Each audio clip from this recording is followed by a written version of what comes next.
Ni mzima wa afya na karibu sana mtazamaji katika taarifa ya habari kutoka hapa ZC Habari. Na mimi ni Hilal Omar, mkalimani wa lugha ya alama ni Lela Shafi kutoka Jualaza, na kwanza ni muhtasari wake.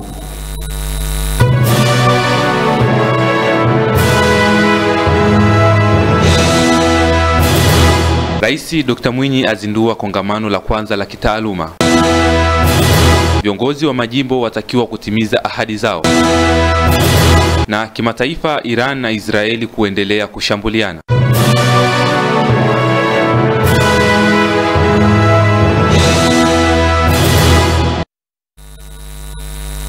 Tunaanza na taarifa kwa undani kabisa. Rais wa Zanzibar na mwenyekiti wa Baraza la Mapinduzi Dr. Hussein Ali Mwinyi amesema kuwa serikali ya mapinduzi ya Zanzibar inaendelea kuimarisha utumishi wa umma kwa kulinda misingi ya uwajibikaji, kukuza matumizi ya teknolojia ya kisasa na kuhimiza ubunifu unaolenga kuboresha utoaji wa huduma kwa wananchi.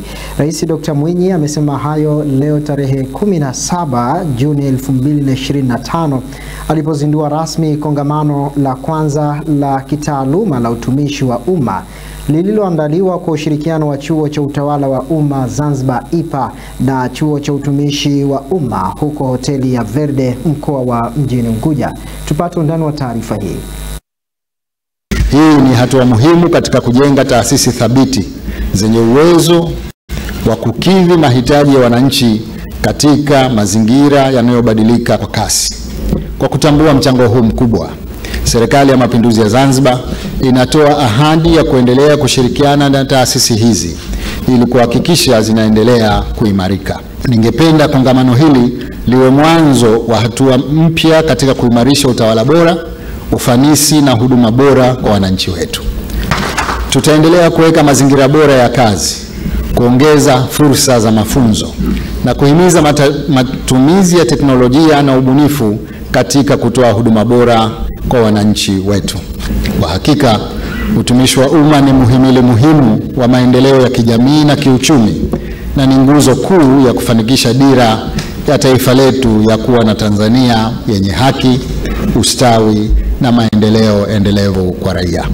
Napenda kutumia fursa hii kutoa shukrani zangu za dhati kwa Rais wa Jamhuri ya Muungano wa Tanzania, Mheshimiwa Dr. Samia Suluhu Hassan, kwa mchango wake mkubwa katika kuhakikisha kwa utumishi wa umma unapata mafanikio zaidi.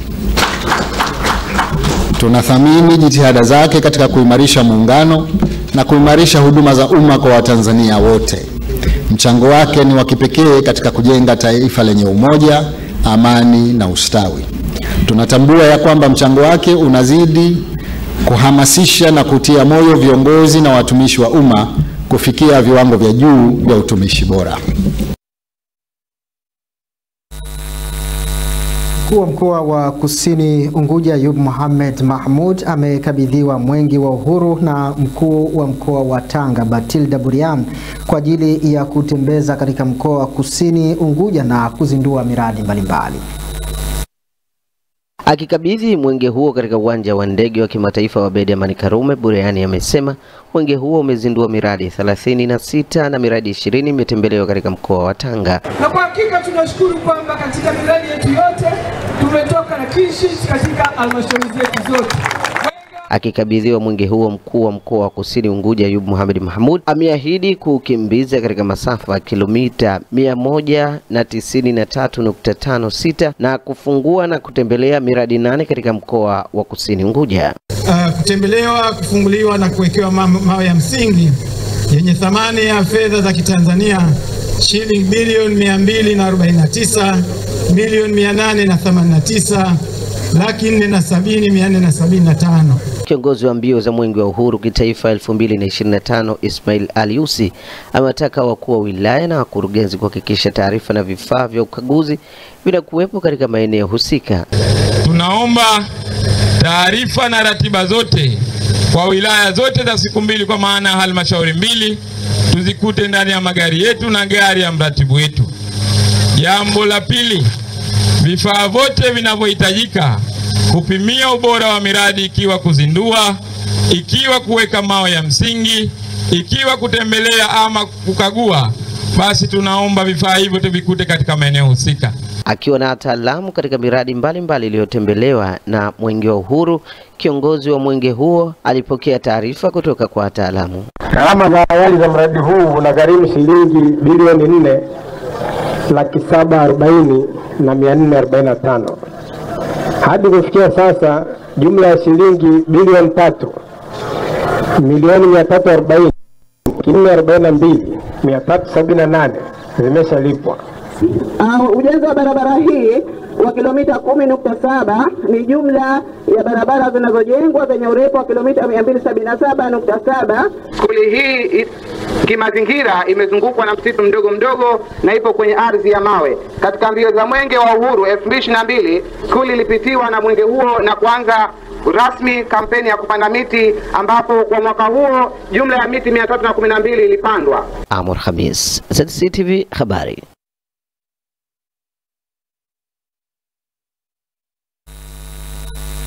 Amor Khamis kwa taarifa hiyo. Viongozi wa majimbo wametakiwa kutimiza ahadi zao kwa wananchi ili kusaidia jitihada za serikali katika kuwaletea maendeleo wananchi. Taarifa zaidi na Lela Muhammad. Bado wabunge na wawakilishi wanao haki ya kufanya ama kukamilisha ahadi zao kwenye majimbo yao.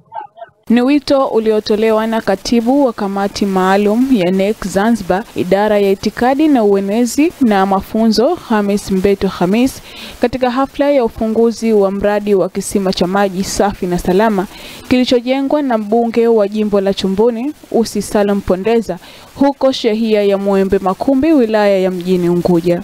Amesema viongozi wa majimbo wana kila sababu ya kutekeleza ahadi walizozitoa kwa wananchi, kwani ni miongoni mwa uungaji wa mkono wa juhudi za serikali. Pia amepongeza juhudi za mbunge huyo kwa kuwasaidia wananchi katika nyanja mbalimbali, wakiwemo watu wenye mazingira magumu. Bado siku wanazo. Leo ndo kwanza tarehe 17. Tarehe 28 watachukua fomu, itakuwa ndo mwisho. Maana tunatarajia katika tarehe 26 tutavunja bunge. 27. Na baraza la wakilishi tunavunja tarehe 23. Kwa maana kipindi hicho bado wabunge na wakilishi kama kuna ahadi zao hawajakamilisha wasikamilishe. Ikipindukia hapo sasa itakuwa mwisho na majimbo hayo yote yanabaki yanarudi Kiswandui kwa majimbo yote ya Zanzibar 50. Akizungumza mbunge wa jimbo la Chumbuni Usi Salum Pondeza amesema huo ni mwendelezo wa utekelezaji wa ahadi zake kwa wananchi na utekelezaji wa ilani ya CCM. Na leo tumepita mle ambapo tumeyasambaza, lakini ukweli uliokuwepo tunatia na majumbani. Kisima hichi na ukubwa wake, umeme, matengenezo yote nafanya mimi mwenyewe. Kuanzia day one ya leo nimekichimba milioni 32 na umeme wa kila siku wote nitaweka mimi, na maji hayafunguliwi kwa mgao 24/7. Akisoma risala ya mradi huo, mhandisi kutoka kampuni ya Faraja Building Construction Adam Zubair amesema mradi wa kisima hicho umegharimu zaidi ya shilingi milioni 34 katika utekelezaji wake.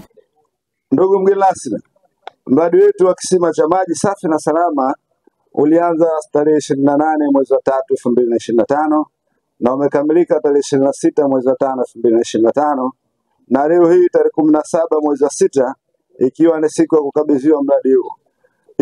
Hivyo mradi huu utawasaidia wananchi katika shughuli zao mbalimbali. Leila Muhammad, ZC Habari.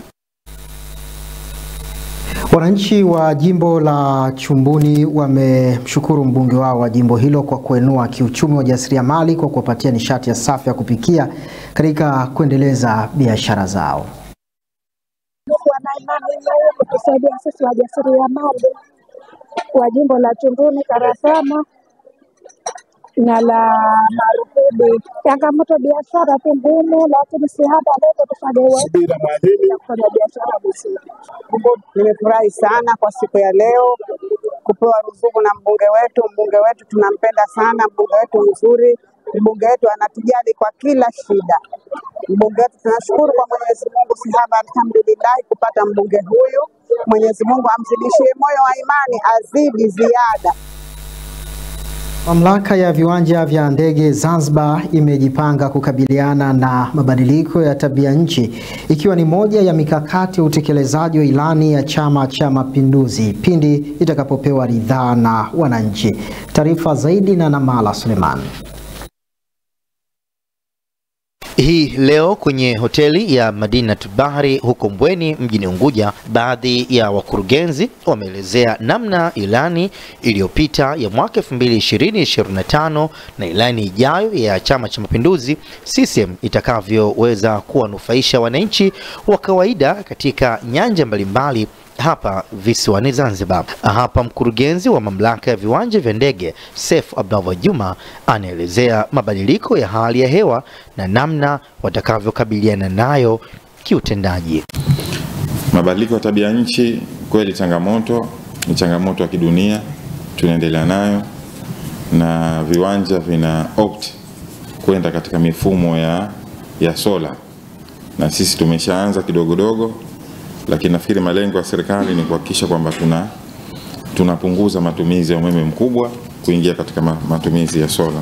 Mkurugenzi mtendaji wa wakala wa barabara Cosmas Masorwa amesema zaidi ya kilomita 300 wameshatekeleza, ambapo awali ilani ya Chama cha Mapinduzi iliyoelekeza kilomita 197.6. Ilani ya mwaka 2020 na 25 Chama cha Mapinduzi kiliagiza serikali itakapopata madaraka kwamba tujenge kilomita 197.6 kwa kiwango cha lami. Na pia tufanye upembuzi yakinifu kama kilomita 96 hivi. Lakini kitu ambacho kina impact kwa binadamu, kwa wananchi, sio upembuzi yakinifu, ni kuona kwamba panajengwa. Mambo mengine ya upembuzi yakinifu nabaki kama ni karatasi. Sasa kwenye awamu ya 8 baada ya kuingia ilikuja na mikakati ya utekelezaji wa hizo barabara 197, lakini ikaja na packages zenye jumla ya kilomita kama 857 na zaidi, na zinazidi kuongezeka sasa hivi. Ni taarifa ya mafanikio juu ya utekelezaji wa ilani iliyopita na mwelekeo wa ilani mpya iliyozinduliwa tarehe 30 ya mwezi wa 5 huko Dodoma kwenye mkutano mkuu maalum wa CCM, na ilani hiyo itadumu kwa miaka 5 endapo chama hicho kitapewa ridhaa na wananchi wake. Izzat Idarus, ZDC Habari. Wananchi wa kijiji cha Umbuji wilaya ya Kati mkoa wa Kusini Unguja wameelezea changamoto yao ya muda mrefu juu ya ukosefu wa huduma ya maji safi na salama, hali inayowapa wakati mgumu katika shughuli zao za kila siku. Tuungane na mwandishi wetu Rukia Ali kwa taarifa zaidi. Licha ya changamoto zote ambazo wananchi wa Umbuji wanapitia, lakini maji bado ni tatizo. Mwenyekiti pamoja na wananchi hao wana haya ya kutueleza. Maji ni uhai, maji ni maisha. Kwa hiyo kuna vitu ambavyo havitaki kila siku kutafutia waandishi wa habari. Kama kiongozi tunateseka Umbuji na maji. Maji ndio maisha. Wasiwasi na maji sisi hatupati. Sisi kama hawajakata mabomba huko kwetu tunakoga tope, hatuna maji. Sasa sisi tunataka hali hii waje watu wetu, wakubwa wetu, waje watutizame watu wa Umbuji hali tulio. Leo sio wana huko tukeshokuta tunatakiwa tupige kura. Magari yanaenda mbio, wakati wa kura zitapatikana wapi? Maji ndio hayatoki, ndio unapoona hivi hatutambulikani asubuhi wala jioni. Tukoona pia tushakuwa hatujui. Mrefu sasa hivi, maana kusema la ukweli nadhani tayari akatoka hayo maji mifereji yatakuwa yananuka muda mrefu. Akisima hapo kijochimbwa na zawa. Kwa hiyo mambo mengi, lakini yeye kwa leo chukueni hayo mawili makubwa hayo. Naitwa Hatib Abdalla Ali, ni mkazi wa shehia hii ya Umbuji, na mimi pia ni mwenyekiti wa Chama cha Mapinduzi katika shehia hii ya Umbuji. La maji, kwa sababu maji wananchi wangu na leo hili linapata tabu. Maji hatuna, huu tunakaribia karibuni mwezi wa 2 ama wa 3. Sasa tunaiomba serikali na waziri husika aje na hili swala aliangalie kwa makini ili wananchi wapate maji, kwa sababu wananchi wanapata tabu hivi, kwa sababu mwananchi kama hakupata maji hana maisha. Ili awe na maisha awe na maji. kwa sababu una uwezo wa kunywa maji usile, lakini maji lakini utakula kama maji kupati bado hujapata maisha wewe. Kwa hiyo nalo ile pia naliomba kwamba waje kwa makusudi kisima kile kirekebishwe. Hatua kwa mpaka sasa hivi tushazungumza na watu wa halmashauri kuhusu swala la maji. Mhusika wa maji kwa sasa hivi hayupo, lakini ningemuuliza kwamba ilikuwa ishafikaje, kwa sababu tunaambiwa mashine imeharibika, na huo uharibifu wa mashine nyuma ilitokezea, tukakaa mwezi ile kuwepo hatuna maji. Sasa inafika pahala wananchi wanakosa imani kwa mambo madogo madogo. Kwa hivyo nawaomba viongozi wasifike pahala wakawafanya wananchi wakose imani kwa mambo madogo. Kama tulivyosikia maoni hayo ya mwenyekiti pamoja na wananchi wa Umbuji, natumai mamlaka ya maji ZAWA watalifanyia kazi suala hilo. Nikiripoti kutoka hapa Umbuji, ni mimi Rukia Alhamis, ZDC Habari. Jumla ya miradi 7 yenye thamani ya shilingi bilioni 123.7 inategemewa kukaguliwa na kuwekewa jiwe la msingi katika mkoa wa Kaskazini Unguja. Suleiman Ahmed ana taarifa zaidi. Mkuu wa mkoa wa Kaskazini Unguja, Matar Zahuru Masudi, akizungumza na waandishi wa habari ofisini kwake Mkokotoni, mkuu huyo amesema miradi itakayotembelewa na Mwenge wa Uhuru ni pamoja na vituo vya afya, sekta ya elimu, barabara, miundombinu na maji safi na salama, kilimo na ufunguaji wa mafunzo. Kutakuwa na mbio za Mwenge wa Uhuru katika mkoa wetu. Mwenge huu tutapokea kutoka mkoa wa Kusini Unguja, ambapo sisi baada ya kupokea tutakabidhi kwa wilaya ya Kaskazini B kwa siku ya tarehe 19 na tarehe 20 kwa wilaya ya Kaskazini A. Mwenge wa Uhuru katika mkoa wetu kwa mwaka huu wa 2025 utapita katika miradi 7 pamoja na program 6. Katika miradi hiyo iko miradi 4 ambayo tutakwenda kuweka mawe ya msingi, lakini pia tutakwenda kukagua miradi 2, lakini pia na kufungua au kuzindua mradi mmoja. Pia mkuu huyo wa mkoa amewataka wananchi wa Zanzibar kushiriki katika mapokezi ya Mwenge wa Uhuru na kuzingatia miongozo kwa kichecheo kikubwa cha maendeleo nchini. Mwenge umekuja kwa ajili ya kuleta matumaini pale ambapo hapana matumaini. Kwa hiyo uzinduzi wa miradi hii, ukaguzi, lakini pia na uwekaji wa mawe ya msingi ni ishara na kielelezo cha Mwenge wa Uhuru katika kuleta matumaini. Miradi hii itakapokamilika na itakapofunguliwa itakwenda kuwanufaisha wananchi, na ndiyo dhana na dhamira ya Mwenge wa Uhuru, kuhakikisha kuwa inachochea maendeleo kila pahala. Kwa hiyo ni wajibu wetu kushirikiana na serikali kupitia chombo hiki muhimu cha taifa kama ni tunu ya taifa, kuhakikisha kuwa muda wote ambao mwenge unapita maeneo yote tunakuwa kwa wingi, kuanzia mapokezi, lakini eneo ambayo mwenge unapita, lakini na katika mikesha yetu katika maeneo mawili kila wilaya sehemu moja. Mwenge wa Uhuru unatarajiwa kuwasili mkoa wa Kaskazini Unguja mnamo Juni 19 mwaka huu, ukitokea mkoa wa Kusini Unguja wenye kauli mbiu isemayo jitokeze kushiriki uchaguzi mkuu wa mwaka 2025 kwa amani na utulivu. Suleiman Amir, ZDC TV Habari. Viongozi wa dini mkoa wa Kaskazini Unguja wakishirikiana na vyombo vya ulinzi na usalama wamesema wana jukumu la kuimarisha amani na utulivu kwa kutoa elimu kwa wananchi ili kuleta mabadiliko chanya hasa katika nyanja ya maendeleo ya taifa. Tupate undani wa taarifa hii.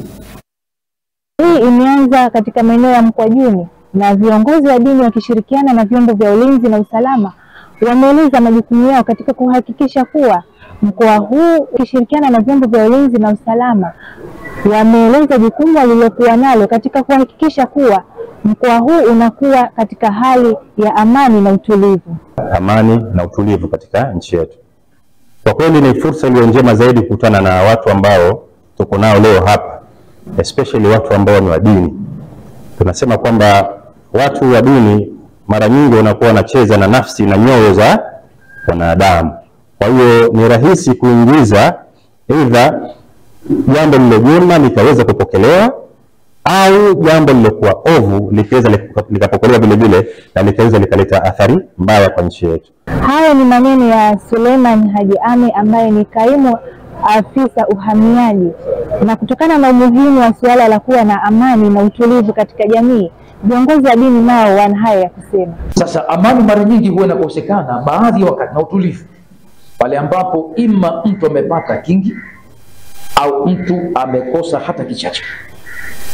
Akipata kingi binadamu hujisahau, ajiuye. Sisi viongozi wa dini tuna mamlaka kwa wale ambao tunaongoza. Imamu msikiti katika sala ana mamlaka ya kuongoza wale ambao wako nyuma katika sala, lazima msikiti na kumtii yeye.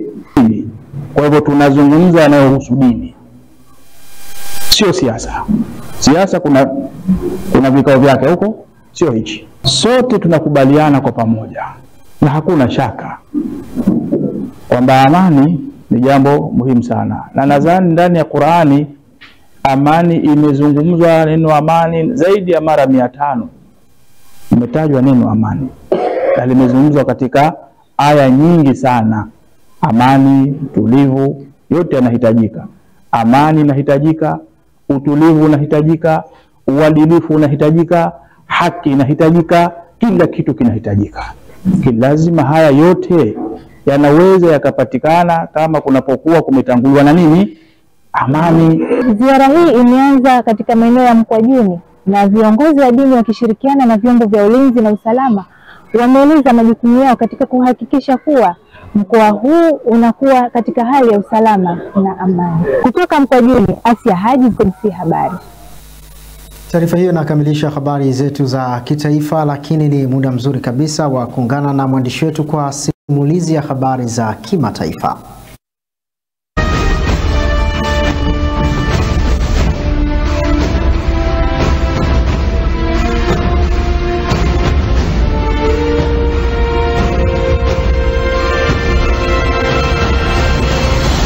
Kutoka ughaibuni. Huu ni wasaa wa habari za kimataifa. Ungana nami na Mala Suleiman. Iran na Israel zimeendelea kushambuliana kwa siku 5 mfululizo, huku jeshi la Israel likidai kuwa limewaua kamanda wa ngazi ya juu wa jeshi la Israel Ali Shamdan usiku wa kuamkia Jumanne tarehe 17 mwezi wa 6 mwaka huu 2025. Israel imemtaja Shadman kuwa msaidizi wa karibu wa kiongozi wa juu wa Iran Ayatollah Al-Khamenei. Hayo yanajiri wakati mlipuko imeripotiwa kuwa imesikika katika mji wa Tabriz kaskazini magharibi mwa Iran Jumatatu jioni. Israel ilishambulia kituo cha television cha taifa cha Iran wakati matangazo ya moja kwa moja yakiendelea. Nchini Israel, milio mikubwa ya mlipuko imesikika katika mji mkuu wa Tel Aviv pamoja na Jerusalem. Muda mfupi kabla mashambulizi hayo, ving'ora vilisikika katika maeneo kadhaa kote Israel kama tahadhari ya ujio wa makombora yaliyorushwa na Iran. Taarifa ya jeshi la Israel imesema timu ya uokoaji zinafanya kazi katika maeneo yaliyoripotiwa kuangukiwa na makombora. Iran imesema imeharibu miundombinu muhimu ya Israel kwa kutumia drone. Viongozi wa kundi la nchi zilizoendelea zaidi kiviwanda duniani G7 wametoa wito wa kupunguza mivutano Mashariki ya Kati, yakiwemo mapigano kati ya Iran na Israel. Pia wametoa wito wa kusitisha vita kwenye ukanda wa Gaza. Tamko hilo la pamoja la Uingereza, Canada, Ufaransa, Ujerumani, Italia, Japan na Marekani limesema Israel na haki ya kujilinda, na limesisitiza kwamba umuhimu wa kuwalinda raia wakati wa mashambulizi kati ya Iran na Israel yakiwaua raia wa pande zote mbili. Mbali na kauli hiyo, viongozi wa nchi hizo wameweka wazi msimamo wao kuwa Iran haiwezi kumiliki silaha za nyuklia. Mkutano huo wa G7 uliitishwa kwa madhumuni ya kusaidia kutatua changamoto kadhaa, lakini umeishia kugubikwa na mzozo kati ya Israel na Iran baada ya Israel kuanzisha mashambulizi dhidi ya Iran Ijumaa iliyopita. Ni hayo tu kwenye upande wa habari za kimataifa. Ni Mala Suleiman akikamilisha habari za kimataifa usiku huu. Mapumziko mafupi, tukirejea katika taarifa ya habari. Shadia Ishaka atakuja hapa kwa ajili ya habari za michezo na burudani. Mimi ni Hilal Omar, mkalimani ni Lela Shafi kutoka Jualaza. Wenda mpaka hivi.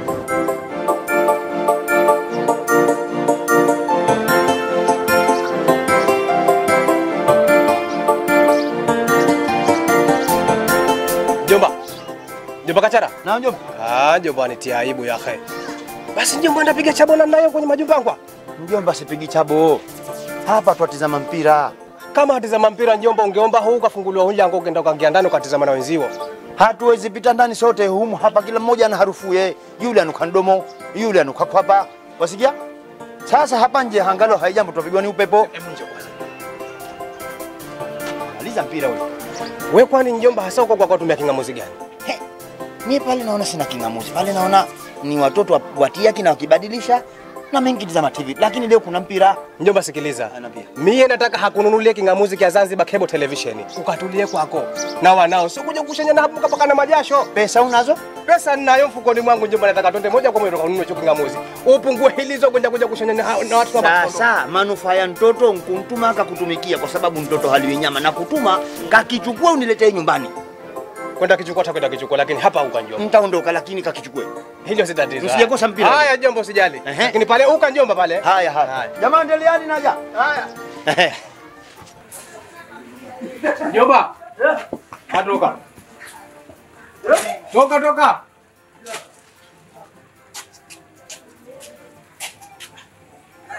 Bibi. Hapo njomba. Joji.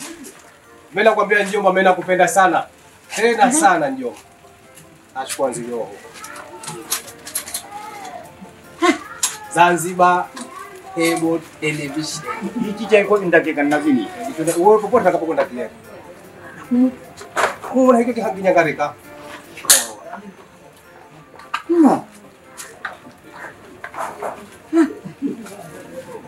Basi mshafika hivi. Wala. Hai. Njomba sije kuona tena kule kwenye kwa. Haya njomba basi. Basi inshallah. Haya inshallah. Mambo msalimie mambo. Haya. Mambo. Basi. Down juu. Haya fanyani mambo. Zanzibar Cable Television. Ukarimu wa mwambao.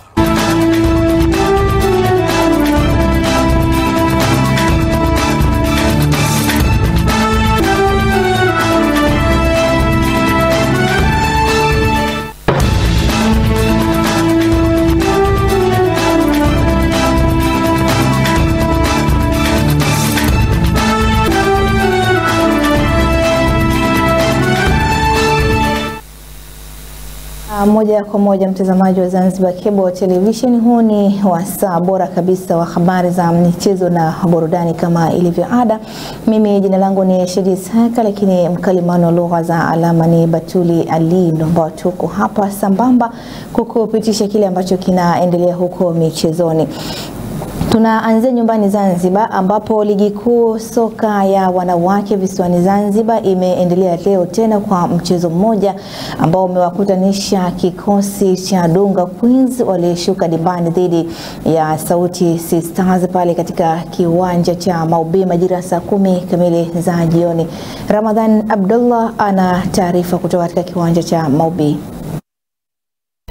Ligi kuu ya wanawake visiwani Zanzibar imeendelea leo. Bwana Dunga Queens pamoja na South Sisters wamepapatuana na Dunga Queens bwana wamepata ushindi goli 4-0. Sasa tumepata nafasi ya kuongea na makocha wote wawili na pamoja na makapteni wa timu zote mbili. Watueleze hali halisi ya mchezo ulikuwaje kwa upande wa timu zote mbili.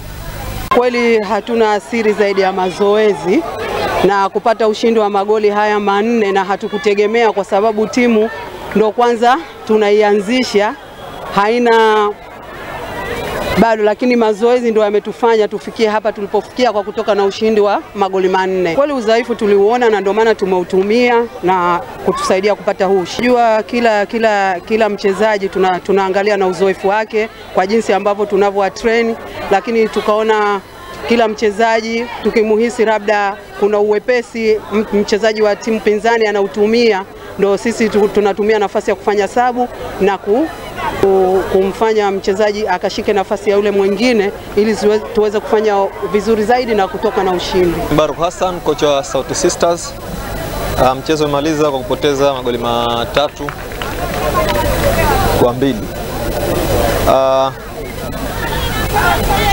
Changamoto ya timu zangu nimeziona mimi mwenyewe na tarudi kwenye uwanja wa mazoezi kuzifanyia kazi. All in all, ndio soka tutajipanga upya. Kiufundi makosa yalikuwa ni mengi sana na timu yetu sisi ni mpya, tumepata muda wa kujipanga, lakini organization kidogo. Yani kiufundi timu yangu bado organization. Kwa maana hiyo narudi kwenye mazoezi kujiandaa na hilo, kujipanga na hilo. Jana tumekuja hapa tumeangalia game, tumeona timu ambayo tunacheza nayo na tumeangalia weakness yao na ubora wao. Kwa maana hiyo tunarudi uwanja wa mazoezi kujipanga na hiyo mechi. Namshukuru Mungu kwa kila kitu. Mchezo ulikuwa si mgumu, sio mwepesi. Sisi wenyewe tu tumefanya makosa, tumeadhibiwa. Kama akili sisi wenyewe masweka.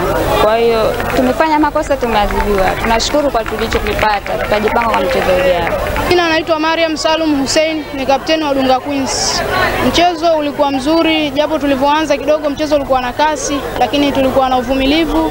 Tunamshukuru Mwenyezi Mungu kwa kujalia ushindi wa magoli haya 4. Tumemtanguliza yeye na yeye ametanguliza sisi. Tunasema asante. Kitu kikubwa kilichotufanya tuwe imara mpaka kupata matokeo mazuri haya ni mazoezi. Tulizingatia mazoezi ambayo mwalimu alitupatia na tukaja yafanyia kazi katika uwanja wa mechi.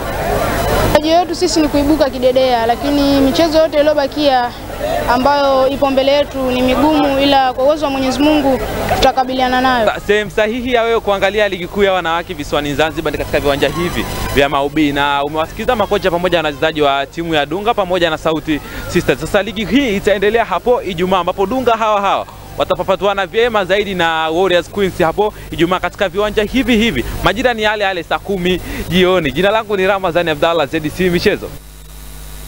Ni Ramadhani Abdullah, taarifa hiyo katika kiwanja cha Mobina. Hivyo ndivyo ambavyo kimeendelea pale kwenye mchezo huo wa wanawake, Dunga Queens wakiondoka kidedea kwa ushindi wa bao 4-2 dhidi ya Sauti Sisters kutokea maeneo ya Mkele.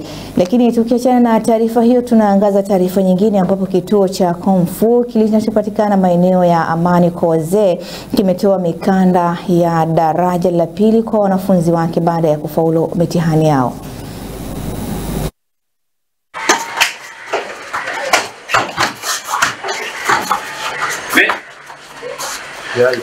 Kwa mazoezi ni afya. Kama ni afya mazoezi, ina maana mchezo wa karate unaongeza zaidi kuweza kujua mambo mengi na kutuliza akili yako. Chengine kwenu kwamba unapoamua kucheza mchezo wa karate unajijengea heshima wewe na unawajengea heshima wenzio, kwa sababu ni mchezo mmoja ambao una disiplini kuliko michezo mingine yote. Mchezo wa karate, yani mchezo wa karate ukiingia, yani unapata disiplini kubwa tofauti na ulotoka nayo nyumbani. Kwanza disiplini ya kwanza nyumbani, ukitoka kule na heshima nzuri, basi ukija hapa unaongeza maradufu zaidi heshima. Kwa hiyo zaidi mheshimu mwenzio aliyokuzidi na mwenzio ambaye mko kiwango kimoja.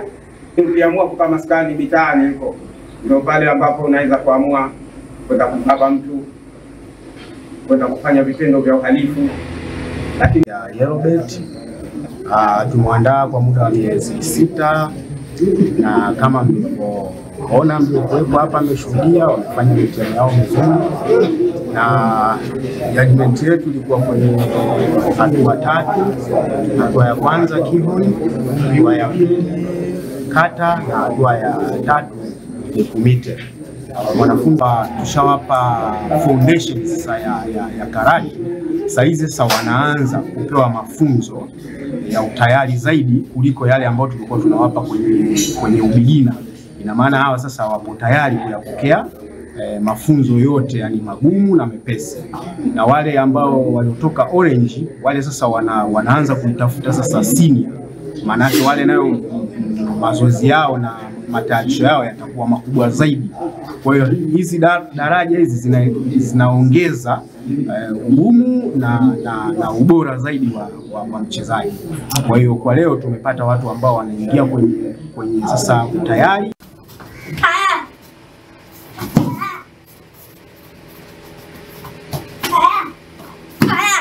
Pia mafanikio ni kujituma na kusikiliza unachofundisha. Kujituma kwa namna gani na kusikiliza kwa namna gani? Kujituma pasio kata tamaa kwa kila unachofundishwa bila kushinda.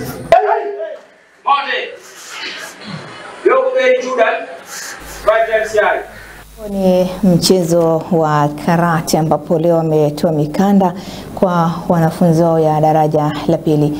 Na taarifa hiyo moja kwa moja inatupeleka kimataifa ambako ughaibuni tunaendelea na michuano FIFA World Cup. Ni utapigwa saa 4 kamili za usiku, ni River Plate dhidi ya Urawa Red Diamonds saa 4 kamili za usiku, lakini half time ama kwa upande wa habari za michezo na burudani, jina langu ni Shidis Haka, mkalimani wa lugha za alama ni Batuli Ali. Hilali Omar anaendelea na taarifa habari kutoka Zanzibar Cable Television.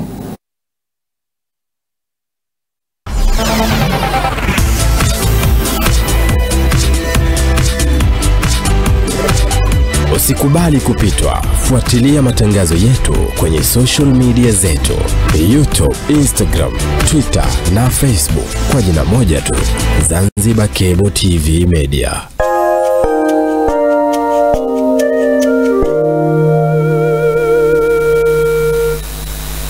Shadia Isaka kikamilisha habari za michezo na burudani kitaifa na kimataifa. Na kabla ya kukamilisha taarifa ya habari, tukaangalie katika upande wa utabiri wa hali ya hewa kutoka mamlaka ya hali ya hewa nchini Tanzania.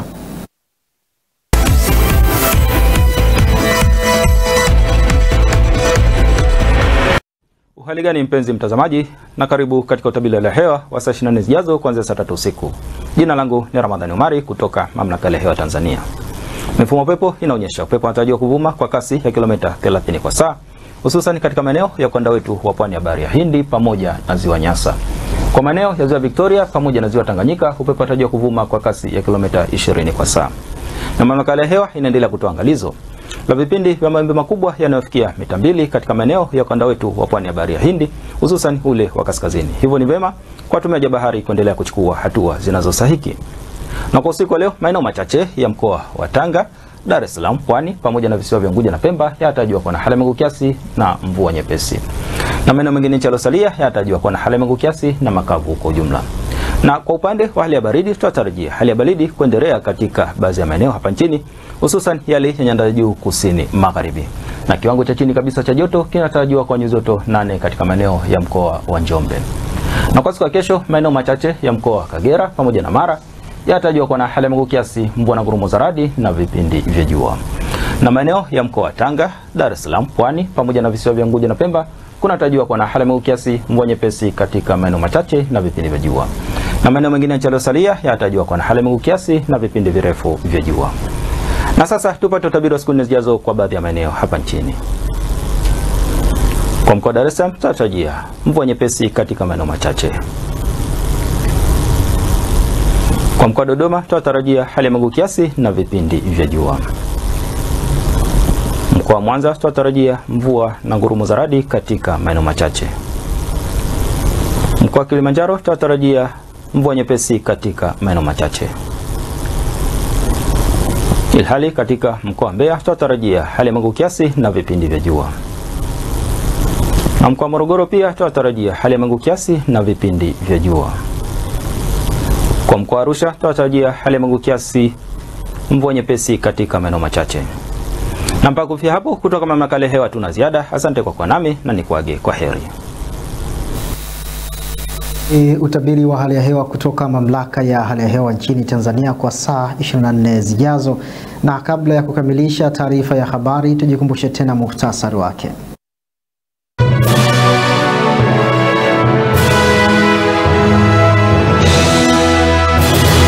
Rais Dr. Mwinyi azindua kongamano la kwanza la kitaaluma.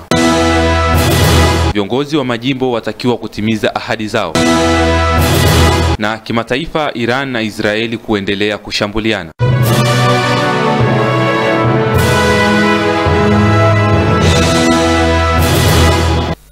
Na huu ndio mwisho wa taarifa ya habari kutoka hapa ZDC Habari. Kwa niaba ya wote waliofanikisha hili, mimi ni Hilal Omar, lakini kwa upande wa kalimani wa lugha ya alama kwanza ilikuwa ni Lela Shafi, na ambaye namuona kwa sasa ni Hudhaifat kutoka Jualaza. La zaidi sina na salamat malam.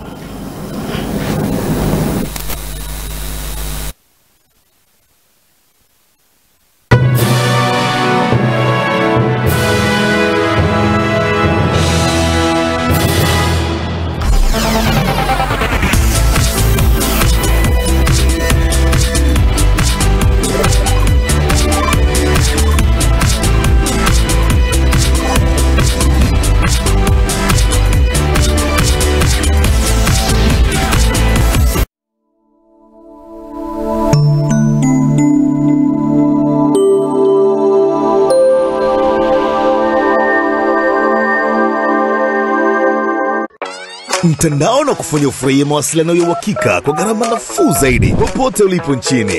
Mtandao na kukupa vifurushi vya data vinavyokidhi mahitaji na internet yenye kasi ya ajabu. Vifurushi vya kila aina kukidhi mahitaji ya watumiaji wa rika zote kama vile Unibank. Namba Vibe ni *148 *55 alama ya reli. Unaweza kufanya miamala mbalimbali ya kifedha ikiwa ni pamoja na kulipia huduma na bidhaa mbalimbali kwa kutumia Halo Pesa popote ulipo nchini. Kamilisha vibe kwa midundo moto moto kupitia app ya Halo Play. Enjoy muziki toka wasanii wakali. Kama vile haitoshi, kupitia My Halo app sasa unaweza kukamilisha yale yote unaweza kuhitaji mtandaoni kwa kutumia My Halo app. Halotel ndio mtandao utakupa mambo yote haya kupitia simu yako ya mkononi. Pata laini yako ya Halotel sasa kwa kutembelea duka au wakala wa Halotel waliopo nchi nzima. Ujisajili. Vigezo na masharti kuzingatiwa. Halotel, pamoja kwa ubora. Kwa huduma bora zaidi za mafuta Unguja na Pemba na zenye kiwango bora zaidi, fika katika kampuni ya Zanzibar Petroleum Limited Mtoni Zanzibar kwa manunuzi ya jumla. Na kwa wanunuzi wa rejareja, fika katika vituo vya Zanzibar Petroleum Limited ambavyo vinapatikana maeneo mbalimbali hapa nchini. Zanzibar Petroleum Limited tuna pampu za kisasa, yani digital pump, zimefungwa depot na vituo mbalimbali. Zanzibar Petroleum Limited tupo katika harakati za kutanua na kuhakikisha tunakufikia popote ulipo. Epuka usumbufu. Kwa huduma bora zaidi na mafuta ya uhakika, fika katika vituo vyetu. Nyote mnakaribishwa. Sasa tumekuboreshea huduma zetu. Pata kingamuzi chako cha Zanzibar Cable kwa bei poa kabisa. Kwa msaada wa kiufundi, fika katika ofisi zetu au piga simu namba 0777 416 767 na tunakuja mpaka mlangoni kwako. ZDC TV, ukarimu wa mwamba.